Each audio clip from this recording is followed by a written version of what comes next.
À tous, bienvenue, mesdames, messieurs. Difficulté d'accès aux soins et parfois aux soins de qualité, plateau technique inadéquat, manque ou insuffisance d'agents de santé qualifiés, détournement de produits pharmaceutiques, corruption. La liste n'est pas exhaustive.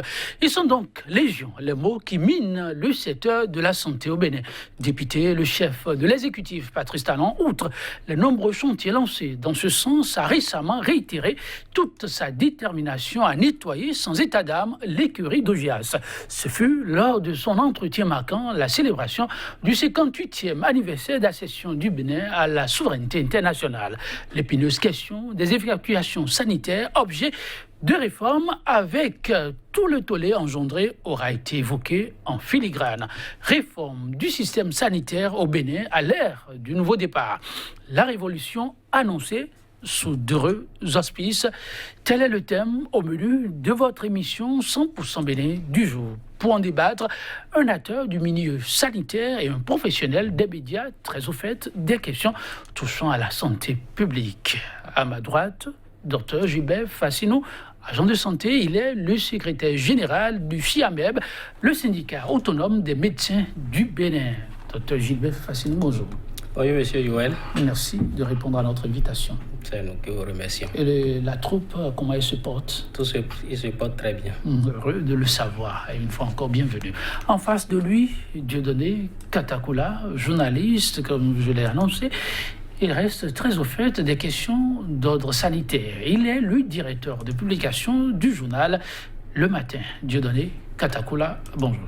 Bonjour Joël. Merci pour la disponibilité. C'est moi.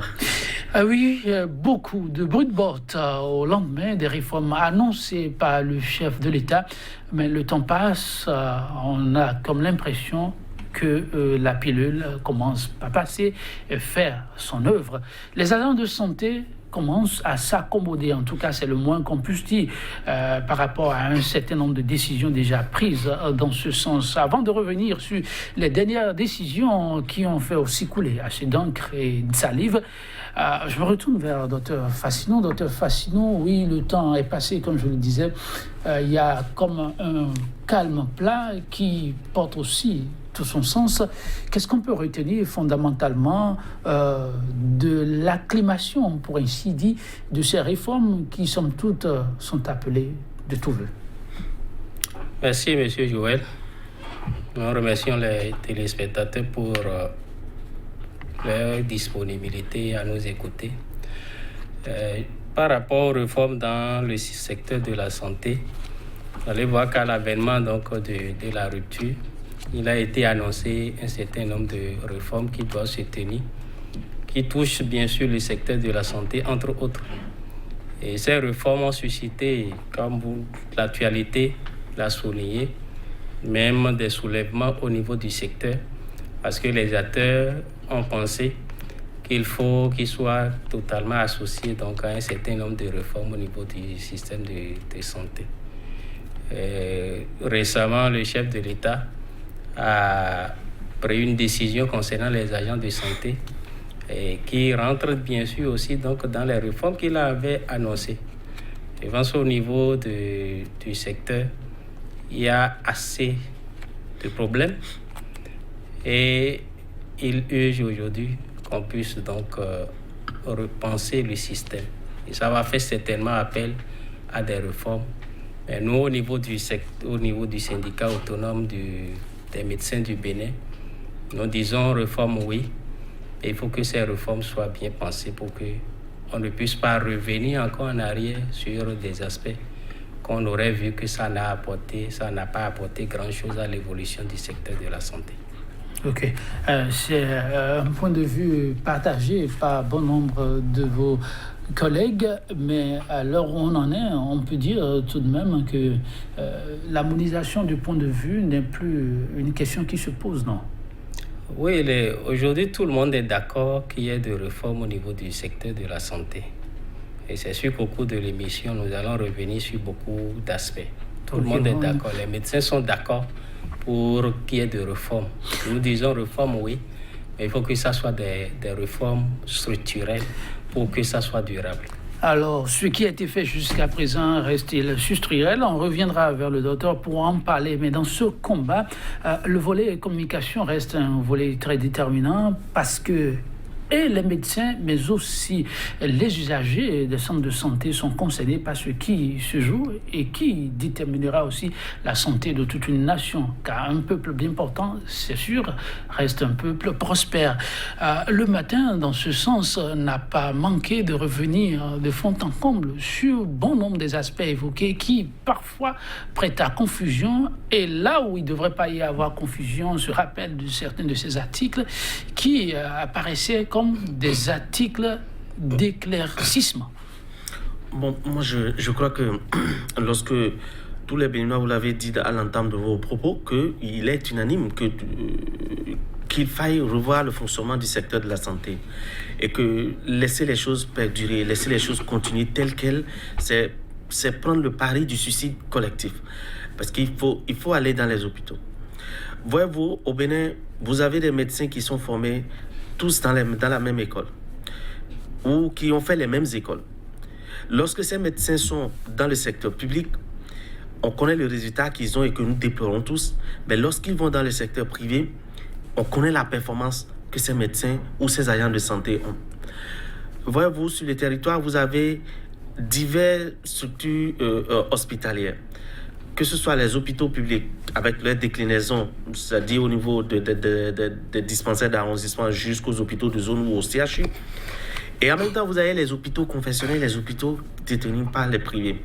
Vous constatez que la plupart des hôpitaux confessionnels et les hôpitaux dirigés par les privés, que ces hôpitaux prospèrent, que ces hôpitaux connaissent l'amélioration et ajoutent presque chaque jour des services qu'ils n'avaient pas à la création. Cela dénote du fait que c'est bien géré, que le personnel a un comportement qui attire la clientèle et donc qui permet de fidéliser cette clientèle et leur permet d'avoir d'autres personnes. Contrairement à cela, lorsque vous allez dans le public, il y a comme si lorsque les agents de santé viennent dans le service public, qu'il y a un changement de paradigme dans leur mode de fonctionnement, qu'on ne travaille plus forcément de la même façon, ou peut-être que c'est l'environnement dans lequel ils évoluent dans le public qui les corrompt et qui fait qu'ils n'arrivent pas à donner le résultat qu'il faut. Donc, face à une telle situation, face à un tel tableau, un gouvernement qui vient pour dire remettons les choses à plat, je crois que, comme il est dit, tout le monde est d'accord pour les réformes.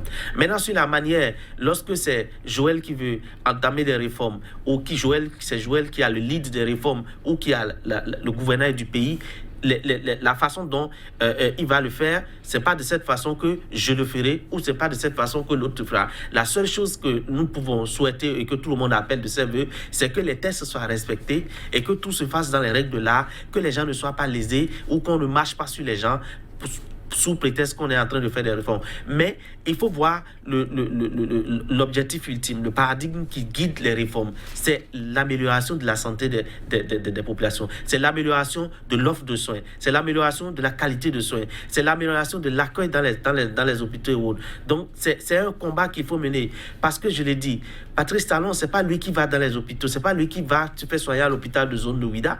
Ou c'est pas lui qui va se faire soigner au dispensaire de Panouya. C'est pas Patrice Talon, ni sa famille. Mais si un gouvernement se bat pour que le bas peuple qui bénéficie de ces services puisse avoir l'amélioration et qui se bat pour que les agents de santé, ceux qui ont prêté serment pour donner des soins aux gens, que ceux-là, quelles que soient les conditions dans lesquelles ils sont, que ceux-là puissent donner le maximum dont ils sont capables pour pouvoir rendre service et pouvoir honorer les engagements qu'ils ont pris vis-à-vis des Béninois, vis-à-vis de l'État, parce qu'ils sont soit agents permanents de l'État, soit agents contractuels de l'État, soit recrutés directement par ces hôpitaux. Donc, ils ont pris un engagement. Le jour où ils ne seront plus en mesure d'exercer, je crois que l'intelligence leur amènerait à démissionner simplement et à se consacrer à autre chose. Oui, le vivier, c'est bien les agents de santé eux-mêmes. D'abord, il faut travailler à ce niveau pour espérer avoir les résultats escomptés, une santé, un soin de qualité aux usagers des centres de santé. Là-dessus, la question de l'exercice en clientèle privée a été évoquée.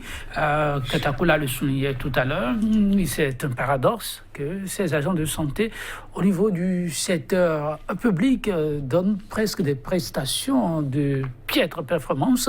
Au niveau du secteur privé, ce n'est pas le cas. L'exécutif a trouvé désormais utile de susseoir l'autorisation qui permet l'exercice en clientèle privée. Et ça semble mal passer dans vos rangs, Dr Gilbert Fassinou. Et pourtant, c'est pour le bien de tous. Merci, M. Joël. Avant de me prononcer sur votre question, il me semble de revenir sur quelques aspects que mon vis-à-vis a abordé tout à l'heure. On décrit la qualité des soins dans les centres de santé publics. Et on pense que le privé offre des soins de qualité. Je voudrais rappeler d'abord que, en fait, nous, au niveau du syndicat autonome des médecins, nous sommes en train de travailler à ce qu'il n'y ait pas une guerre publique-privée. Parce que le public est complémentaire au privé et le privé doit rester aussi complémentaire au public.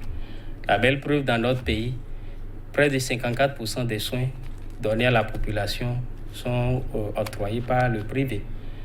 Et le public n'octroie que 46% des soins selon donc les statistiques. Donc ça veut dire que le privé constitue une part importante aujourd'hui dans l'offre de soins qu'on donne à la population. Donc du coup, il doit avoir une certaine complémentarité pour qu'on ne puisse pas sombrer dans la guerre publique-privée. Ça, c'est le premier aspect. Le deuxième aspect, c'est que quand vous voyez les centres, les formations sanitaires publiques aujourd'hui, quand vous voyez la pyramide sanitaire, d'abord, il y a le niveau national où nous avons le CNHU, le CHU-MEL, le CNHPP et le centre de psychiatrie. Et au niveau intermédiaire, c'est là nous avons les CHD qui est d'abord coordonné par les directeurs départementaux. Et en dessous de ça, nous avons les niveaux périphériques qui regroupent les hôpitaux de zone. Et c'est dans ça qu'on regroupe donc les privés. Vous voyez donc, les privés, les formations sanitaires privées constituent en fait, avec les maternités, les centres de santé, une unité opérationnelle du système de santé.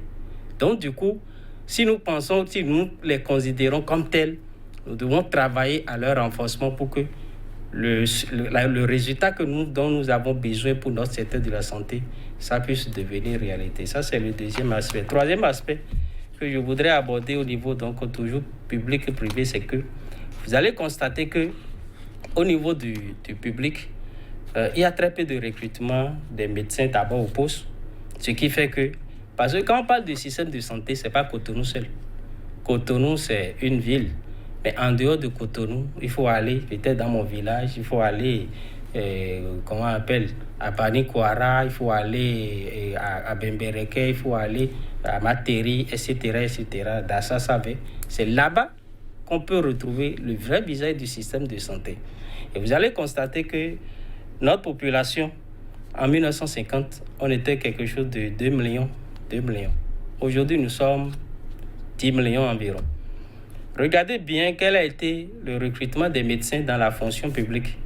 Vous allez constater qu'il y a une inadéquation entre cette croissance démographique et les médecins qu'on a appelés donc à servir. Et vous savez, ce n'est pas seulement les médecins, c'est les infirmiers, les sages-femmes, les paramédicaux. Donc du coup, on n'a pas nécessairement tous les éléments qu'il faut au niveau donc, de ces centres publics dont on parle. Je ne parle pas uniquement de Cotonou, pour s'occuper donc des problèmes du système. Ça peut occasionner ces manques de résultats dont on parle. Encore que résultats chez nous, quand on parle de résultats, ce qu'on obtient, ce qu'on exige chez le médecin, ce n'est pas le résultat. Il a l'obligation des moyens pour poser le diagnostic et traiter, mais il n'a pas l'obligation des résultats. Donc, c'est ces trois aspects qu'il est important donc, de préciser. Avant de revenir sur le tableau est celui-là. Si le tableau, je reviens vers vous. Si le tableau est celui-là, mais est-ce que ça fait pas un peu bizarre pour dire très très maladroit qu'on constate qu'il y en a qui, conscients du fait d'une certaine pénurie au niveau du personnel, abandonnent encore les postes parce que ce sont des problèmes que les gens évoquent en permanence. Des agents de santé qui ne sont pas au poste, on doit les attendre pendant des heures, ou qui, vous avez suivi le chef de l'État lui-même, viennent et qui, au lieu de donner le soin qu'il faut, souffrent plutôt aux patients de passer le voir en cabinet.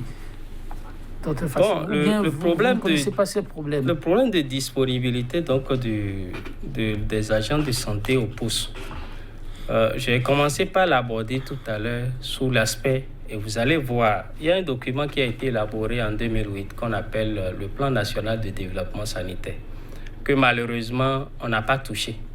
Si vous prenez ce document, ça pose le vrai problème du secteur de santé au Bénin. Et les perspectives, les solutions qu'on peut apposer à ce secteur et les perspectives pour aboutir à l'objectif à l'AFIA 2027. La commission qui a statué sur le cas du système sanitaire a puisé dans tout. Non, allez prendre. Le document n'est pas vulgarisé. Si vous allez demander au niveau du ministère de la Santé, il peut vous donner une copie, le PNDS. Vous pouvez lire, vous allez voir les vrais problèmes du secteur qui ont été posés. Et je dis, si on recrute quelqu'un, qu'il soit APE ou ACE, il a un cahier des charges. On définit réglementairement les moments où il doit venir travailler, etc. Donc, si les agents ne sont pas au poste, encore que cette affirmation n'est pas totalement vraie, il peut arriver peut-être... C'est en partie vrai. Oui, c'est en partie vrai, parce qu'il y a toujours des personnes qui peuvent profiter. Ils vont profiter du système qu'on a pérennisé jusque-là, pour faire un juste minimum disparaître pour aller s'occuper donc peut-être des soins en privé. Ce qui n'est pas normal, ce que nous aussi nous déplorons au niveau donc du syndicat autonome des médecins du Bénin. Quand tu es recruté pour faire un travail, tu dois le faire. Tu accomplis réglementairement ton service. Parce que notre métier, c'est un métier libéral. Il peut arriver que le médecin, en dehors de 16 heures, puisse être appelé à donner ses soins. Encore qu'il a l'obligation de donner, d'assister un patient qui demande ses soins. Donc, le médecin n'est pas excusé s'il n'accomplit pas ses obligations vis-à-vis de l'hôpital où il s'est engagé à faire son travail. Alors, on revient sur la question que j'avais posée. Katakula a une préoccupation. Si vous permettez, pour qu'on ne fasse pas... retour en arrière, un feedback à chaque fois. Je voudrais juste dire que dans mon propos ou dans ce qui se fait, ce n'est pas pour instaurer un bras de fer ou une confrontation entre le secteur public de la santé et le secteur privé de la santé. Parce que, comme il est dit, c'est deux secteurs complémentaires. Et quand vous voyez la pyramide sanitaire, il y a aujourd'hui des hôpitaux qui ne sont pas des hôpitaux construits par l'État et qui sont des hôpitaux conventionnels, mais qui ont été érigés en hôpitaux de zone et qui reçoivent les subventions de l'État comme si c'était des hôpitaux construits par l'État et comme les autres hôpitaux de zone de l'État. Ça veut dire quoi? Que l'État intègre parfaitement le système privé, les centres de formation privés dans son système et les prend en compte. Le problème qui se pose, ce n'est pas de créer un bras de fer entre le privé et le public. Le problème qui se pose aujourd'hui, c'est le fait que le privé qui exploite aussi, qui jouit aussi de la main-d'œuvre de l'État, que ces agents de l'État qui sont en grippe des occasionnels dans le secteur privé, que ce privé n'absorbe pas totalement le temps de travail de ceux-là, à telle enseigne que les professionnels de santé qui sont appelés à venir exercer dans le public parce qu'ils ont signé leur contrat de travail avec l'État et qui abandonnent leur poste et qui vont exercer dans le privé parce que c'est plus lucratif et les soins là-bas sont plus chers que dans le public, donc accessibles seulement à une certaine partie de la population. Or, l'État les a recrutés pour lui permettre à lui, État, d'assurer son rôle régalien qui est de tout faire pour permettre aux populations, même les plus démunies, d'accéder aux soins de santé de qualité. Donc, poser le problème comme si c'est un bras de fer entre le secteur public de la santé et le secteur privé de la santé qu'on veut engager, je crois que c'est tordre le cou un peu, c'est mal poser le problème. On va évoluer, oui, mais pour couper la poire, de régler le problème de façon à ne plus revenir sur l'état d'hier. La formule trouvée par l'État a été l'interdiction d'autorisation clairement à l'exercice en clientèle privée. Je disais tout à l'heure, pour les médecins paramédicaux aussi, la solution ne semble pas être la bienvenue. Et pourtant, ça règle une fois pour tous les problèmes. Non, c'est pas que la solution ne semblait pas être la bienvenue.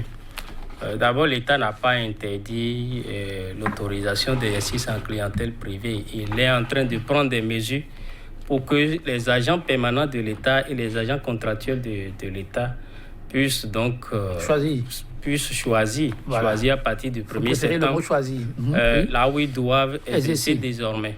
On va certainement revenir sur la question tout à l'heure. Nous, au niveau, pourquoi ne pas l'aborder en même temps? Au niveau du syndicat autonome des médecins, nous sommes en train juste d'attirer l'attention du chef de l'État. Nous l'avons dit tout à l'heure. Vous avez vu, le secteur a été totalement abandonné pendant des années.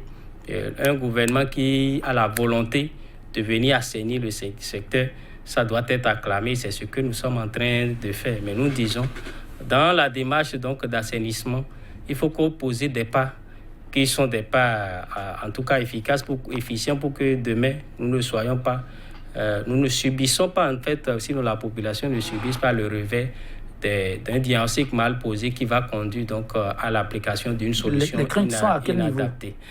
Avant donc de balayer ce secteur, nous devons questionner l'histoire. Et c'est la question de l'histoire qui va nous conduire à prendre donc des décisions qui sont efficientes. Vous savez, quand on a commencé par former les médecins au Bénin, vers les années 80, en 1986, il y avait un recrutement systématique des médecins depuis 73, 72 jusqu'en 86. À partir de 86, où il y a une conjoncture internationale, il y a eu arrêt de recrutement des médecins dans la fonction publique. Je me rappelle que le ministre d'alors avait réuni les médecins, la promotion 86 qui était sortie, et lui a dit ouvertement, l'État ne peut pas plus vous recruter, débrouillez-vous. C'est à partir de ce moment-là que l'essor du privé a commencé. Les médecins qui ont eu leur diplôme, n'étant pas recrutés dans la fonction publique, ne sachant où exercer leur activité, ils ont commencé par s'installer, ils ont ouvert des cabinets, des cliniques, ils ont commencé par travailler. C'est aussi pendant ce temps-là que l'avènement des centres confessionnels a commencé. Donc, ils ont commencé par s'installer, etc., etc. J'ai aussi su que, peut-être à partir en ce moment aussi, les agents permanents de l'État, les ACE, vu qu'il n'y avait pas de réglementation, eux aussi, ils ont profité pour installer des cliniques, des cabinets. Donc, vous allez voir qu'en 1997, il a été pris une loi qui réglemente les conditions d'exercice en clientèle privée. Et quand vous lisez clairement cette loi, vous allez voir ce qu'on appelle cabinet médical de spécialité, cabinet de soins, etc. Et qui doit ouvrir en fait cette chose-là. Tout à fait. Et la loi étant intervenue après le désordre qui s'est passé dans le secteur, la loi a prévu des dérogations. Il a été donné, quand vous lisez les derniers articles de cette loi, notamment l'article 25 jusqu'au 27, on a dit ceux qui sont professionnels de la santé, qui ont ouvert les cliniques ou les cabinets en ce moment, ils ont une période de 6 mois où ils doivent régulariser leur situation. Ils doivent obtenir l'autorisation d'exercice en clientèle privée, l'autorisation donc d'ouverture de cliniques. Et il y a l'article 29 qui dit clairement ici que les établissements de soins actuellement exploités par des non-professionnels de la santé doivent être fermés immédiatement après la promulgation de la loi. Parce que, à partir du désordre qui est créé, les agents qualifiés ont ouvert des cabinets, des cliniques. Les aides-soignants, même des gens qui ne sont même pas de la santé, ils sont entrés dans le secteur. Ils ont ouvert, tu vas voir un mécanicien qui a ouvert un centre de soins parce qu'il est parti rester à côté de... Pourquoi trouvez-vous important de rappeler tout ça? Oui, c'est important. Oui. Je disais donc en 1997, quand on a pris donc cette loi, tout le monde devait se mettre en règle. Mais vous allez voir... Mais tout le monde ne s'est pas mis en règle. Oui, tout le monde ne s'est pas mis en règle. Voilà. Et c'est ça qui nous a conduit là, en fait. Parce qu'il est dit que dans la loi, là, que le ministère de la Santé et les organisations qui patronnent donc les médecins devraient faire des visites régulières. Et quand vous voyez dans le PNDS, il est dit qu'en 1997, là, on a recensé 580 formations sanitaires privées. Déjà en 1998, c'est passé à 660. Donc, le nombre a commencé par augmenter. Les responsabilités qui sont les siennes au niveau du ministère de la Santé, les autres, ils n'ont plus fait. Et 21 années après, on s'est retrouvé quelque part dans un chaos. C'est pour arrêter c'est ça qui a fait que l'autorité a pris les décisions actuelles. Oui, c'est ça que je suis en train de dire. Donc, vous allez voir déjà à partir donc, de l'histoire que il y a eu déjà un certain nombre donc, de comment on appelle, décisions prises pour réglementer. Mais c'est la non-application des lois, comme l'a dit mon vis-à-vis tout à l'heure, qui nous a amené dans cette situation. C'est ça qui fait qu'aujourd'hui, les médecins qui sont déjà APE ou ACE, qui ont donc les cliniques, et vu qu'il n'y a pas de réglementation, ils continuent donc d'exploiter leur formation sanitaire et tout en continuant donc de donner des soins dans les formations sanitaires. En résumé, c'est l'État qui est responsable lui-même de la pagaille. Ça dit aujourd'hui, ce n'est pas les médecins qui sont responsables de ce qui s'est passé. Ce sont les autorités, parce que s'ils avaient pris les taureaux par les cornes en 97, là, depuis déjà là, on ne peut plus être 21 ans après en train donc de parler de telle personne a ouvert sans illégalité. C'est pourquoi nous disons, si ces réformes viennent, c'est la bienvenue. Parce que déjà, il faut que l'article 29 de cette loi soit appliqué. Les cabinets qui sont ouverts par des personnels non qualifiés, qui pullulent partout sur le territoire. Vous allez là, on trouve une petite salle entrecouchée, on met ici cabinet ou un nom, et on fait des soins. On tue littéralement les personnes là. Donc il faut fermer déjà ça. Maintenant, les professionnels de la santé qui sont autorisés, qui ont les diplômes, les médecins, qui sont donc en train d'exercer, nous demandons à ce qu'on puisse voir comment on peut, dans cette situation, mettre en place une dérogation, comme ils l'ont fait en 1997, pour que toutes ces structures, ces personnes puissent se formaliser, pour que désormais on puisse avoir en tout cas le respect de la réglementation dans le pays. Oui, mais vous n'avez pas répondu à la question principale, vous avez dit que vous y reviendrez. Laquelle ? Concernant la décision de l'État de mettre un thème cette façon-là, en demandant plutôt aux agents concernés de choisir entre servir l'État ou évoluer au niveau du secteur. Oui, c'est vrai que je l'ai abordé dans le développement. Je disais qu'on allait revenir sur ça. Oui. C'est une décision à double tranchant. C'est bon de dire aux acteurs du public revenir complètement dans le public. Et ce n'est pas une décision nouvelle. En fait, dans les tests, ça existe. Ça existe. Non, on ne les a pas appliqués. Non, ce n'est pas appliqué. C'est la non-application qui a amené là. L'État est juste en train de dire à ceux qui sont sortis, qui ont profité en fait de cette liberté pour faire ce qu'ils peuvent faire, revenir dans la maison. Mais je dis que c'est une décision à double tranchant parce que ça peut favoriser, c'est vrai. Ça va permettre à ce que ces agents puissent revenir complètement dans le secteur public. Ils n'auront plus de prestations au niveau donc du privé et ils vont exercer dans le public. Mais n'oublions pas aujourd'hui que notre système est fait de façon que le public n'a pas nécessairement toutes les compétences qu'il faut comme service à offrir à la population. Je donne un exemple simple. Vous savez, aujourd'hui, au Bénin, nous n'avons pas une IRM dans le public. Oui. C'est au privé qu'il y en a. Et vous allez voir, au Togo, c'est pratiquement les mêmes situations. Mais qu'est-ce que l'État a fait? L'État a plutôt fait une convention avec ces structures formation sanitaire privée là, pour que ceux qui sont formés, qui ont besoin donc de ces capacités, de ces compétences, puissent aller s'exercer au niveau de ces structures, juste pour avoir la main, le temps que ces soins soient offerts au niveau du public.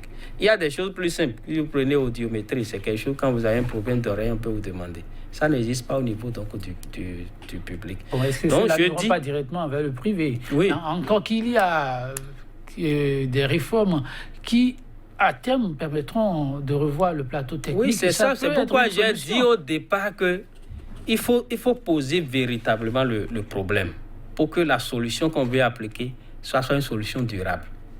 Le problème manque, le PNDS l'a mentionné, l'a martelé, l'insuffisance créa de personnel d'abord dans le secteur public.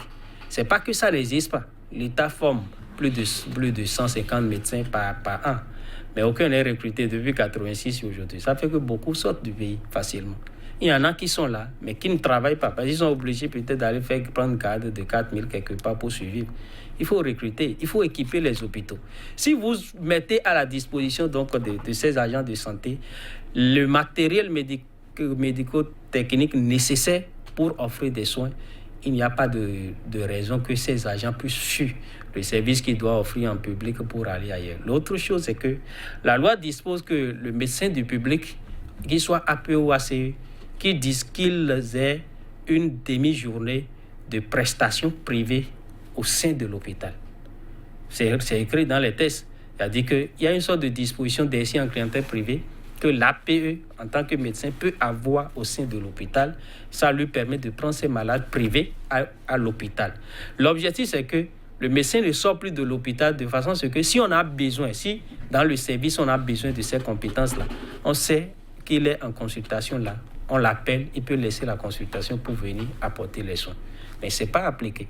Donc, si on applique juste le minimum qui existe aujourd'hui, l'État n'a même pas besoin même de dire quelque chose avant que les choses se rentrent en ordre au niveau du secteur public. Dieudonné Katakoula, le nettoyage annoncé, s'il faut le faire, il ne faut pas aller chercher loin. Samedi, votre vis-à-vis, l'État a regardé juste tout proche de lui pour que les fruits puissent tenir la promesse des fleurs.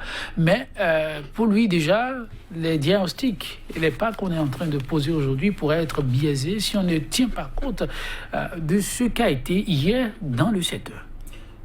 Moi, je crois que ce n'est pas parce qu'on n'a pas respecté les tests depuis que l'État aujourd'hui se rend compte qu'il a été défaillant et que c'est à lui de jouer son rôle régalien d'assainissement du secteur, que l'État prend ses responsabilités aujourd'hui. Il faut féliciter l'État et ce gouvernement qui commence véritablement à faire le travail.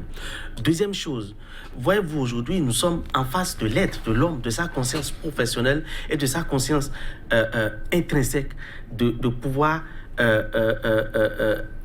avoir le sens du devoir au niveau du personnel de santé. Donc, lorsque vous poussez en griffe la perversité dans les déviances, lorsque vous poussez les déviances trop loin, vous devez souffrir qu'à un moment donné, il y ait une thérapie de choc pour pouvoir vous ramener à la raison. Aujourd'hui, l'exercice en clientèle privée qui est en train d'être supprimé, ce n'est pas qu'il y aura plus de médecins qui vont exercer en privé, non. C'est les agents permanents de l'État et les agents contractuels de l'État qui ont ces autorisations, qui vont devoir choisir entre continuer avec l'État ou continuer dans le privé. Et l'État n'a pas gelé les autorisations d'ouverture de cabinets ou de soins de spécialité de diverses sortes pour des professionnels qualifiés et qui remplissent les conditions. L'État n'a pas manqué de continuer de le faire. Donc, pour moi, ce qui arrive aujourd'hui, je crois que c'est la solution qui est apportée par rapport aux déviances que nous avons. Il vient de dire quelque chose, par exemple, que comme dans d'autres pays, le médecin ou le professeur qui est au niveau de l'hôpital, à des moments donnés, a le droit de recevoir des patients en clientèle privée. Aujourd'hui, quel est le niveau de conscience professionnelle, le niveau du sens du devoir de nos agents aujourd'hui pour qu'on puisse savoir qu'ils sont capables de faire le distinguo entre les heures du public et les heures du privé, à telle enseigne qu'ils arrivent à travailler avec équité dans les deux secteurs. Donc, c'est un problème qui se pose. Le secteur privé fait partie intégrante du secteur public. Mais lorsque il dit par exemple que l'hôpital public ne soigne que moins de la moitié des patients. Pourquoi? Parce que simplement, les patients sont de plus en plus poussés vers le privé. Lorsque vous amenez votre patient à l'hôpital public et que, par exemple, un accidenté, on met 3 heures de temps, 4 heures de temps avant de le regarder pendant que la personne gît dans le sang, la personne est en train de souffrir, mais on dit non, il n'y a pas de place, il n'y a pas si, le spécialiste n'est pas là, le traumatologue est allé ailleurs, on ne sait pas où il est allé à un séminaire. Donc, si dans ces conditions, celui qui a les moyens, il prend son patient, il l'amène là où il est sûr qu'il aura les soins immédiatement pour être sauvé. Que sans moyens, les gens se plient en 4 pour chercher les moyens. Voilà, parce que si il s'agit des vies humaines qui n'attendent pas. Donc, le fait que le secteur privé aujourd'hui absorbe plus de la moitié des patients ou soigne plus de la moitié des patients, ce n'est pas parce que le secteur privé est plus développé ou plus compétent. C'est parce que les agents du secteur public ont mis dans la tête des populations qu'ils ne sont pas capables de s'occuper correctement d'eux. Déjà, déjà l'accueil, déjà le soin. Lorsque vous allez dans un centre de santé privé, vous voyez comment on s'occupe de vous. Et lorsque vous allez les mêmes personnes, lorsqu'ils viennent dans le public, vous voyez comment ceux-là s'occupent de vous. Donc, c'est un problème qui se pose et il est important à un moment donné de siffler la fin de la récréation pour permettre à ce que le secteur public puisse redorer un peu son plan. Voyez-vous, les gens, c'est comme on le dit, les gens transforment même les centres de santé publics en centres de recrutement des patients pour leurs cliniques privées ou pour les cliniques où ils ont les patients. Lorsque, par exemple, ils parlent de l'IRM ou, par exemple, je prends les simples technologies radio pour faire pour les gens. Le matériel est gâté. Celui qui se charge de ça, parfois même, il ne signale pas au responsable de l'hôpital.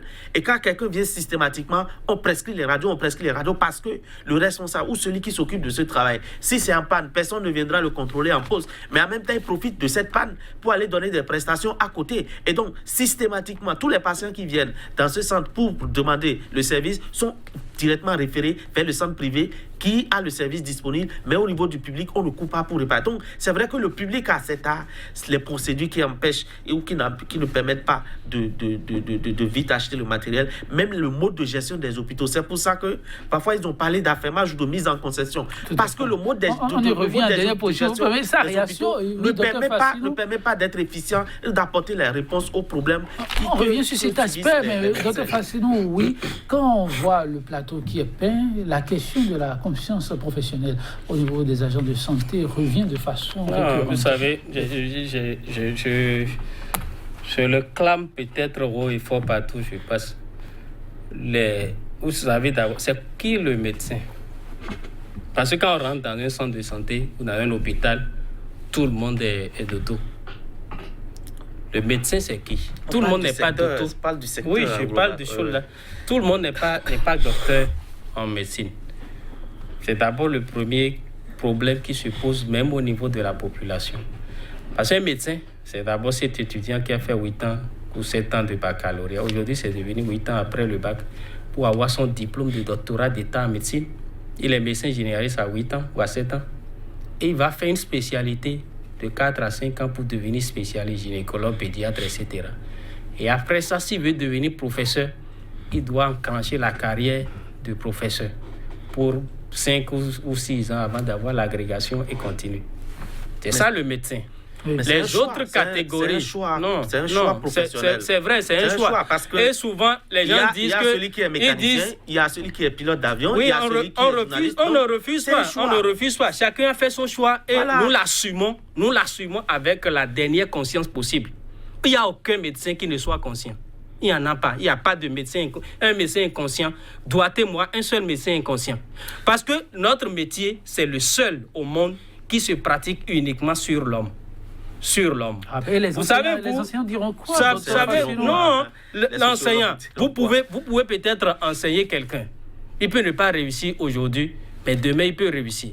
Mais si vous traitez quelqu'un, il meurt là, on ne peut plus le ressusciter, à moins qu'il y ait un miracle. Donc, ça veut dire quoi? C'est pourquoi on a dit, dans notre code de déontologie, ce que les gens ont dit, le médecin ne doit pas exercer sa profession dans les conditions de nature à compromettre la qualité des soins qu'il offre aux malades, ni les actes qu'il pose. Alors, on fait trop de procès d'intention? Oui, aux médecins. Je ne parle pas des agents de santé on parle de la santé en général. Les médecins sont totalement conscients. Nous sommes conscients. Quand on dit l'essence de conscience, là, vous voyez un cadre à ce niveau-là venir quitter quelque part et venir servir son pays et ne pas être inconscient. Si tu fais une erreur sur un malade, il va mourir. Et devant la loi, tu es poursuivi. Donc, nous faisons notre travail. Il y a beaucoup de complicité entre vous non. La dénonciation, c'est la dernière Pas du tout. Nous avons le secret professionnel qui nous tient. Et qui fait qu'on peut donner la mort à quelqu'un. Je vais revenir sur... qu'on n'en est pas non, jamais. On ne donne jamais la mort à quelqu'un.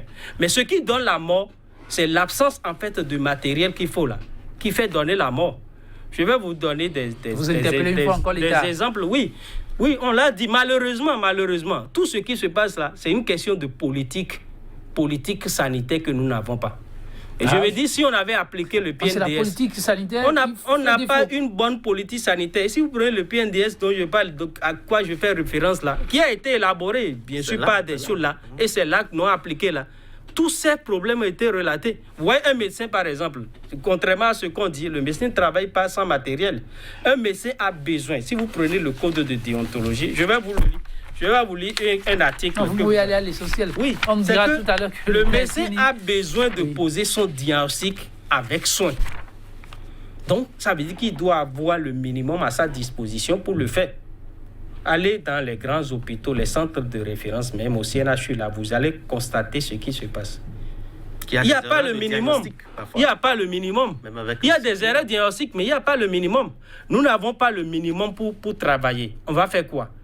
Tu commences par voir quelqu'un. Ça nécessite une exploration supplémentaire. Tu n'as pas. Tu vas te transformer en chose là. En fait, c'est ça. Donc, l'autre chose que je vais dire, c'est l'État a gelé depuis 1996, donc depuis 2016, la délivrance des autorisations des 600 clientèles privées au personnel de la santé. Contrairement à ce que vous avez dit, on a arrêté, ça ne se donne pas. On dit ça fait partie des réformes. Alors qu'un médecin qui est sorti, s'il doit aller en privé, il faut qu'il obtienne le papier d'autorisation des SI en clientèle privée avant d'aller faire une consultation en privé. C'est normal. C'est gelé. L'autre chose, c'est la question des places qu'on a au niveau des structures publiques. Vous allez, si vous y êtes médecin, et moi je dis, les médecins, on peut tout dire, hein, il n'y a pas cette corporation qui se bat comme les médecins là pour contribuer au développement. D'abord, si on parle du développement, c'est les indicateurs socio-sanitaires qu'on va voir.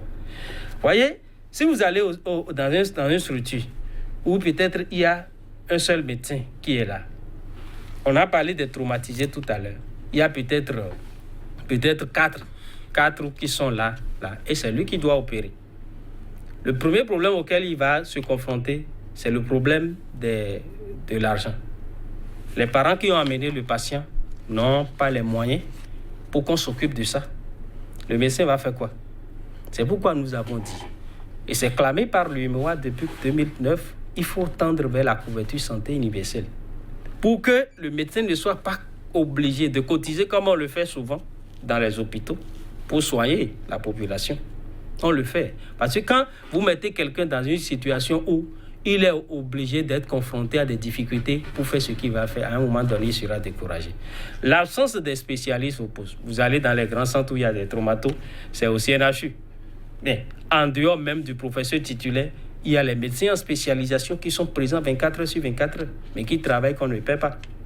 On ne peut pas dire qu'il y a absence que le médecin... Ils sont en formation. Ils ne sont pas en train de travailler. Parce que lorsque vous dites je ne voudrais pas faire ce débat. Donc, monsieur, vous n'êtes pas de notre domaine. Et chacun va parler de son domaine parce que nous avons le Conseil supérieur de la magistrature où le chef de l'État dans son propos dit que le Conseil supérieur de la magistrature ne peut pas être le syndicat des médecins ou le syndicat des magistrats. Donc, oui, c'est normal. On ne peut pas parler de votre secteur alors que les prestations que vous fournissez, c'est à nous que vous fournissez les prestations.